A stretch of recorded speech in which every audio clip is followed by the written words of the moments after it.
In this case study called Let Me Out of Here, it is about the release and transfer of hundreds of patients in a psychiatric hospital that could not be voluntarily discharged. These prisoners experienced living conditions that increased their vulnerability to COVID-19 because they can't accommodate social distancing. Several of the patients had medical conditions that increased their risk for getting COVID-19.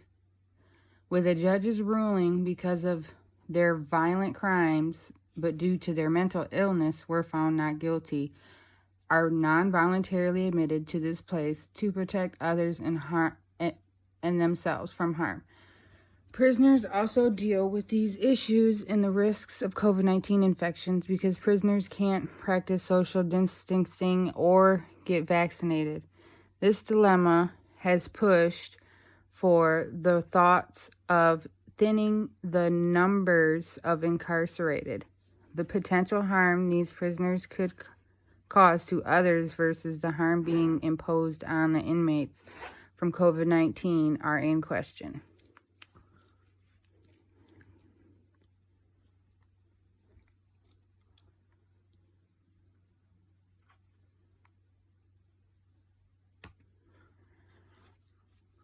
Ethical egoism claims that I morally ought to perform some action if and only if,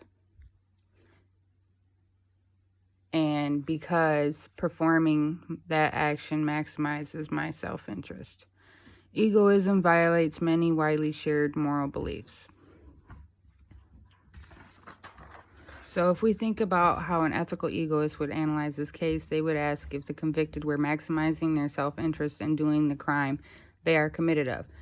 It is very hard for an egoist to argue that these involuntarily committed patients or prisoners were morally right just because they best promoted their self-interest by harming others, unless the possibility of self-defense was the case, but it seems that we can think otherwise.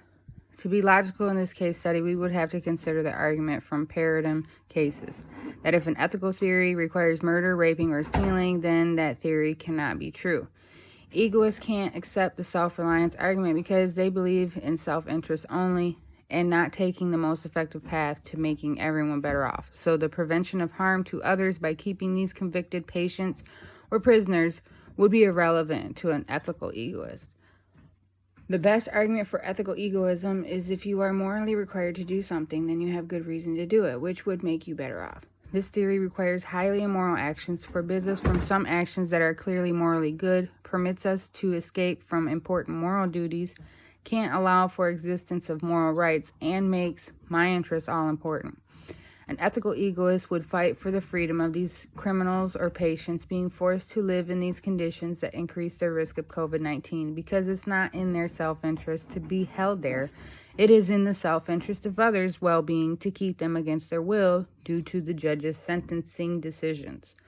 The main arguments for egoism fail, and the theory suffers serious problems that make us seem to be justified in rejecting it. An ethical egoist theory would imply that it is morally right to kill, rape, and steal any time these actions would be in our self-interest. So they would say that these involuntary committed patients or even prisoners incarcerated who were acting in self-interest were morally right to do so. Some egoists claim that everyone would be better off if we were all to behave egotistically, but the fact that something makes everyone better off is morally irrelevant. Many egoists invoke libertarianism, according to which all of our moral duties drive from the sources of consent and reparation. But egoism is not committed to these ideas, to generating obligations. Only self-interest can do so.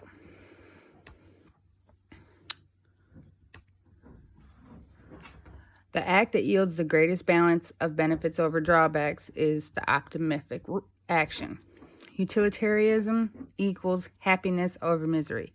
The right action is the one with the best actual rather than the expected results. This makes moral knowledge difficult to come by because many of our actions can have consequences far into the future that are challenging to predict.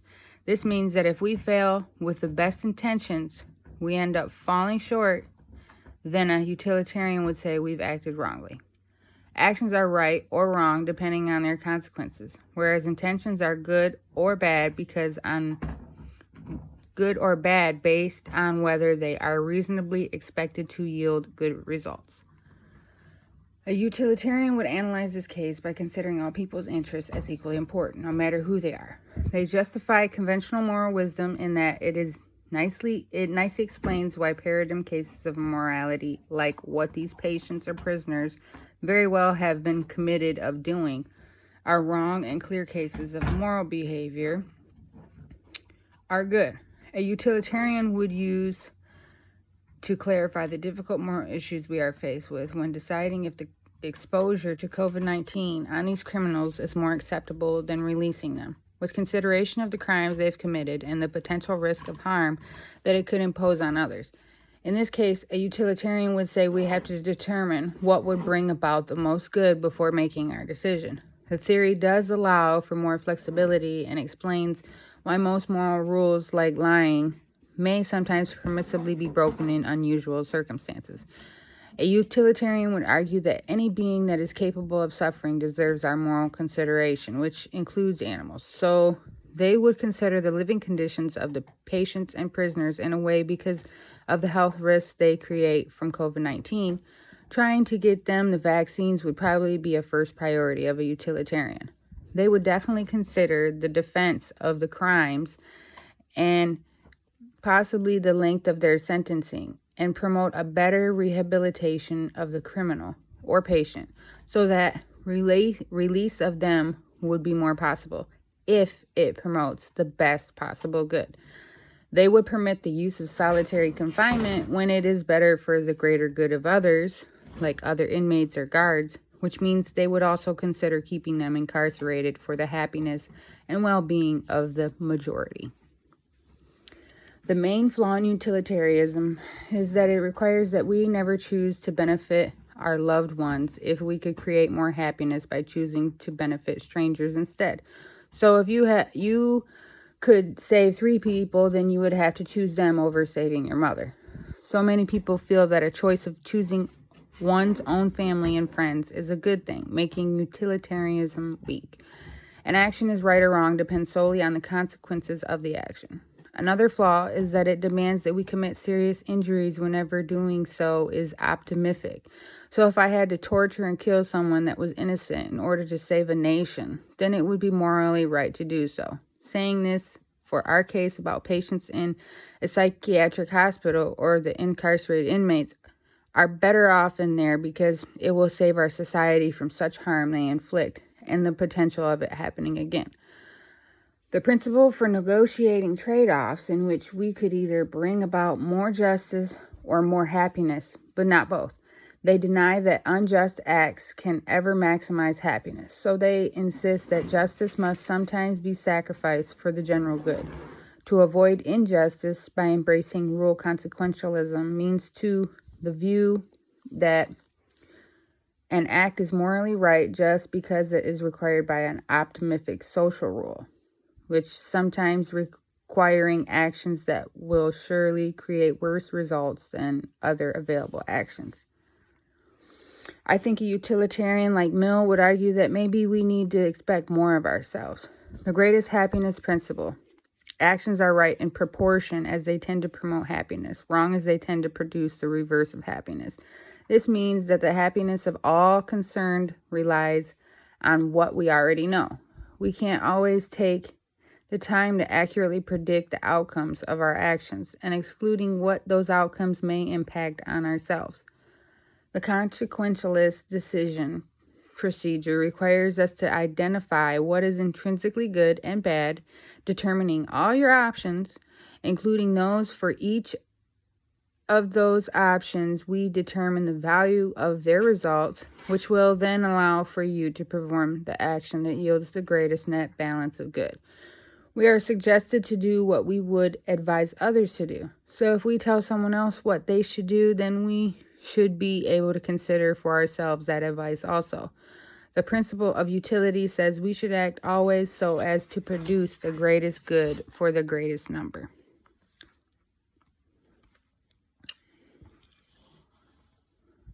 A Kantian perspective. Kant's view would be very troublesome for a criminal, and what a judge would have to consider a mentally ill patient convicted of harmful crimes, because his principle of humanity would mean an eye for an eye. What you do to others must be done to you. This view depends on the notion that people are autonomous in the choice to do what they do, to consider this idea. In Kantian ethics, the morality of actions depends only on factors within our control. Immanuel Kant's moral theory underlines the importance of fairness and justice. A test for the morality of actions, which is an act is morally acceptable if and only if it maximum is universalizable. A maxim is the principle one gives to oneself when acting. It states that what one is going to do and why one is going to do it. It is universalizable if and only if one's goal could be achieved in a world in which everyone acted on that maxim.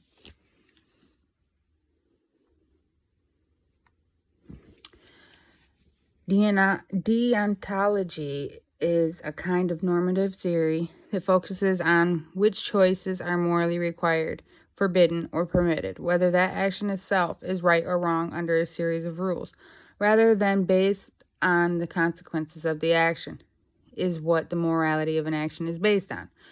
In Kantian ethics, we figure out what our duties are by testing actions against categorical imperative.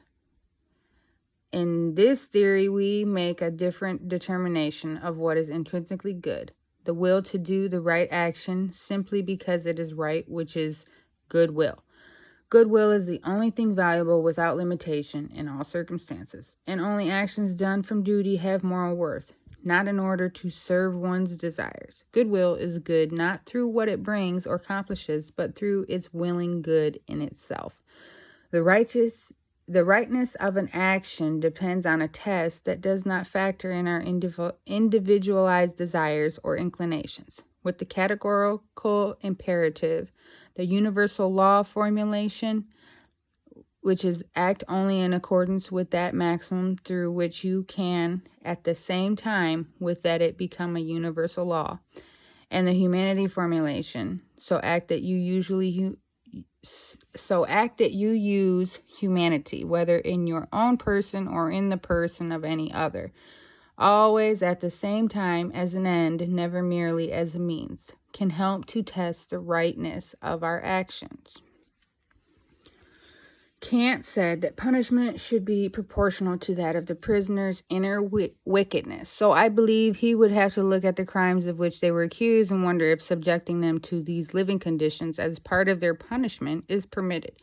Let's say a psychiatric patient committed some very serious and brutal murders that make him ineligible to get out, or an inmate serving life without the possibility of parole. Then using the circumstances of the increased risk of COVID-19 would be permissible. Thinking of an inmate who stole a car at a young age that led to a fatal car accident, we cannot infer the same punishment, but Kant would say an eye for an eye, which seems to be an irrational response to some cases that have different intentions but still lead to the death of someone. Kant thought that the key to figuring out what actions are duties was understanding how imperatives work. The indicative mood expresses a fact. The interrogative mood expresses a question. The conditional mood expresses a conditional relationship. The subjunctive mood expresses a wish or a possibility. And the imperative mood expresses a command. There are two types of imperatives. The hypothetical imperatives, which is if you want X, then do Y, are binding on us, dependent on our desires. And the categorical imperatives, do X, are binding on us independent of our desires, which can tell us which actions are to be done from duty.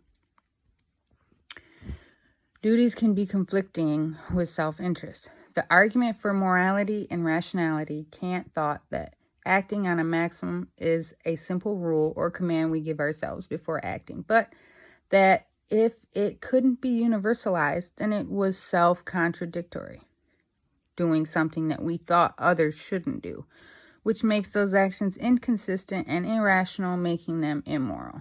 The argument for the Rationality of immorality. If you're rational, then you are consistent and obey the principle of universalizability, which means you are acting morally. In Kantian ethics, using the benefits of the principle of humanity, we can justify never abandoning hope in people, knowing that autonomous people can change. Given justified punishment and helping to explain accountability, a Kantian would be sympathetic to a prisoner who should be eligible for early release or time served, including proper vaccinations during imprisonment to lower the risk of infection from the deadly COVID-19 virus, but couldn't consider a mentally ill patient, also known to be a criminal that is mentally unstable, to be put in prison. Usually, a criminally insane person is sentenced to a psychiatric hospital for punishment of crimes committed, and they are not capable of rational mental processes, so they are not included in the moral community. Being that some of their actions may have made them make decisions on factors outside of their control, Kantian ethics cannot account for these cases of moral luck.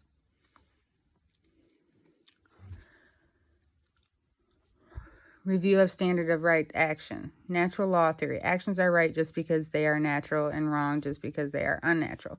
Egoism. An action is right just in case it is in the agent's best interest. Utilitarianism. An action is right just in case it is optimistic.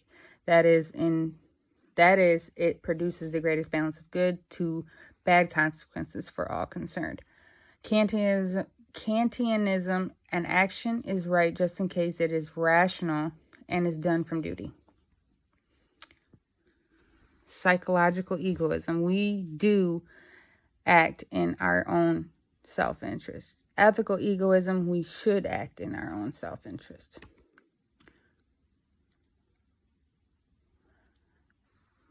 Egoism could be a theory that offers an advocating response to the central moral questions or subjecting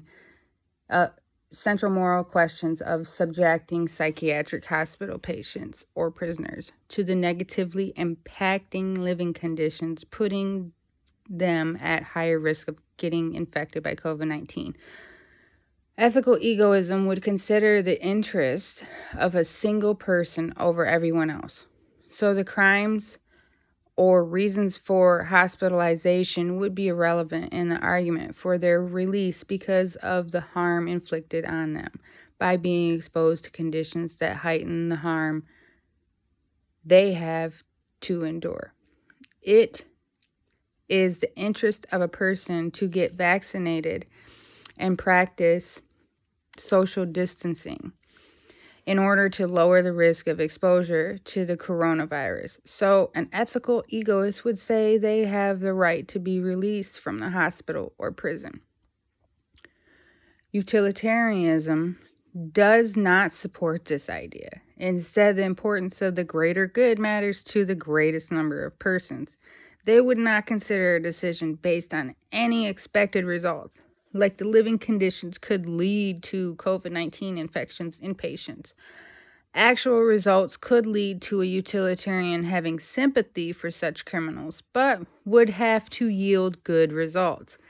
I don't see them thinking any good would come from releasing dangerous people to the public to continue where they left off.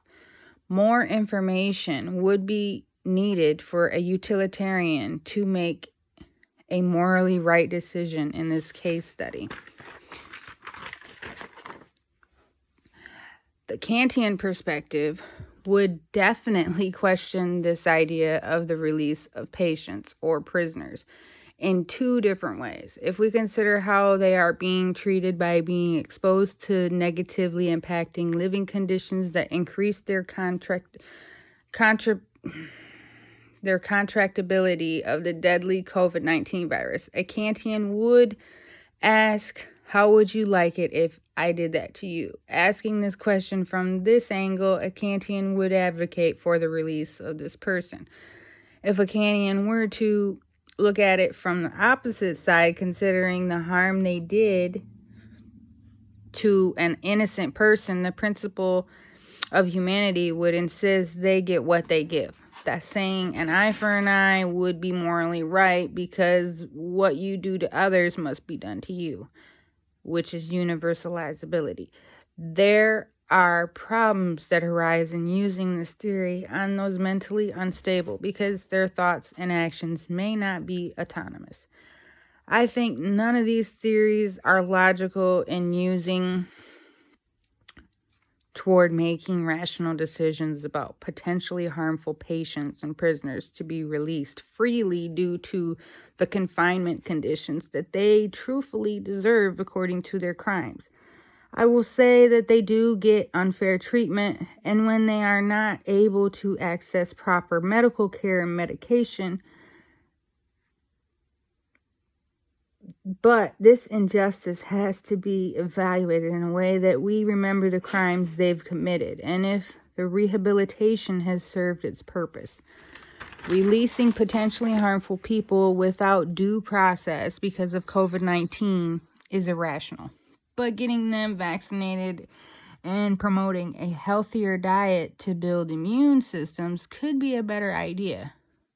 Giving them the ability to learn for themselves the different doable ways to combat COVID-19, maybe allowing them to get more sunlight while doing a prison garden, that they can cultivate immune building foods.